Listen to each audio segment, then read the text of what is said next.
police officers over an election, right? A free and fair election in which Donald Trump lost, Got what, his 70 ass cases? handed to him. It's insane.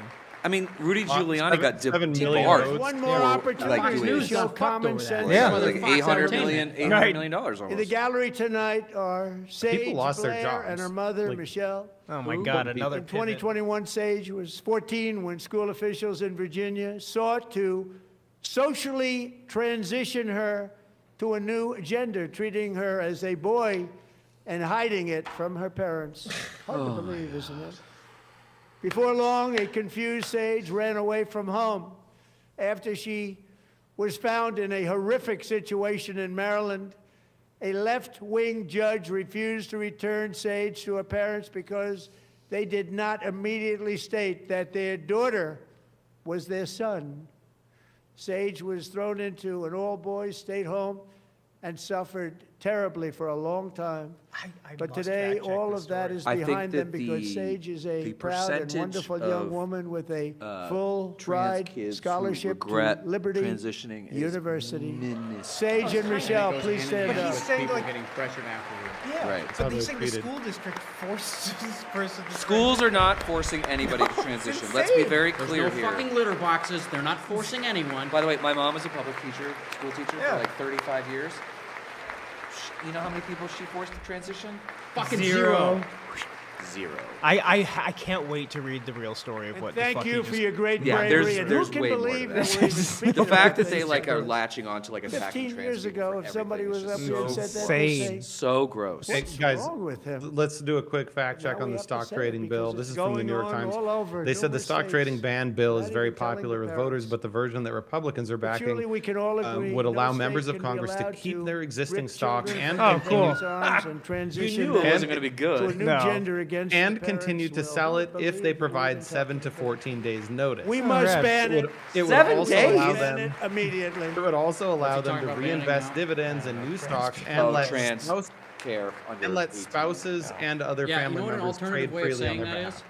He wants kids to kill themselves. Look, There's nobody a stands direct up. correlation These people between are crazy. gender-affirming I'm care being telling you. denied They're and suicide crazy. rates. They're crazy Who's crazy? The Democrats are crazy? because we want medical decisions to be made between By healthcare doctors. providers Yeah. and their patients. Yeah, this is big government shit he's pitching here. Incredible. Boy, oh boy. We're lucky we have a country with people like this. Democrats are destroying our country, but we've stopped it just You're in the in nick of charge, time, you didn't we? fucking idiot. How can they be destroying it? They have no levers of power. Yes, none. And here we go. Hang on, you might be behind. Hang on, Top it off. There you go. He has an exchange with Elon Omar. No here. one cares more about protecting America's youth than our wonderful First Lady. Now a movie star. She's a movie star. Can you believe God, it? the documentary. I think Trump has an Who interesting would've believed definition of that? protecting the youth. Over the past Movie year, star. The woman who wears the I an don't incredible care jacket. impact championing AI Well, I mean, he legislation, himself, not a advancing lot a of women landmark talk about executive protecting order on foster care, and helping secure $30 million to launch the Melania Trump Foster Youth to Independence Force the initiative. youth? It's a What do you mean tremendous, Oh, foster youth. really a The tremendous school for program. kids Force who can't read good. Does he think he's still on support. Epstein Island? She gets much better bipartisan got support that than I do. Brooklyn shit he I can't get get rid none. of. She Queens. gets a lot. He's not from Brooklyn. Is he? Oh, yeah, yeah. Someday that's you're true, going to have that's to true, tell that's me true. how you did that. And students and educators in every state have joined the First Lady's efforts in the presidential AI challenge, keeping America's next generation positioned to succeed and strongly AI succeed in the future. I don't know. Fucking no. Tonight we welcome I'm two sure it's young rock. people whose lives By the way, reflect the if First he's Lady's going impact. 2.5 hours, we're Sierra only halfway Burns through. and Everest Nevermont. I He has literally, no I sign just of got this style. text from my mom. right Melania, now. thank you. I know how hard you worked on it. Thank you. Baby. It's exactly how I'm sure all our viewers feel. I mean, yeah, you should tell them what that says. I got a text from my mom says, it's been great, but I don't know how much of him I can stand. It's been an hour plus and I'm dying. He's so bad. It is bad. He's the worst human. He's the worst. I agree. We're the Well, ones- while we're waiting, we're launching 6 shows here pretty soon. That's true. That is cool things to say. And we're very excited. We can't announce it yet, but we're very close. I'm very and, proud you to know, say if folks that want to during help my us time with in office, both a super tip the or first a 4 membership, years, and in really particular, appreciate it. this last year, you know, we're there trying to has get a lot been more content out there to help renewal in like make religion, people understand faith, how bad this is, but Christianity, from and cultural belief in perspective, God. political perspectives, and Tremendous, if you really. could help us in any way, it helps us move forward. Help us fight this motherfucker. Right. Like so, and also so we can do more stuff like this because this was a one-off. It's been really great. We can't do it all the time, but This is we especially are, true you know, among young people. Very and a appreciative big of the part DNC of that had and, to do Are we with really going to have to do this my great friend, for the next Charlie 3 years? Kirk. Great guy, great man. like this very thing. Like this kind of a vibe.